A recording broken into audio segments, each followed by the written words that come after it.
If you wanna learn how to do a post hook in NBA 2K26, here's exactly how to pull it off. This move is especially useful if you are playing as a big man. It's one of the key scoring techniques you should have ready in the paint. To start, make sure you are close enough to the basket. If you are too far out, like beyond the free throw line, your player will likely do a fadeaway instead of a hook shot. The best spot is right around the free throw line or a little closer. Now hold L2 on PlayStation or LT on Xbox to enter post-up mode. Make sure you don't move the left stick, keep it neutral. If you push the left stick in any direction, your player might do a shimmy or a fade instead. Once you are in position, use the right stick to perform the hook. Push it diagonally left to hook with your left shoulder or push it diagonally right to hook with your right shoulder.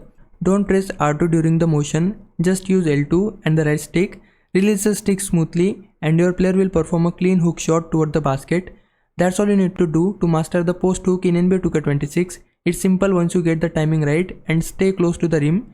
Now if I was a big help, can you like this video and subscribe my channel. For now, thanks for watching. Bye bye.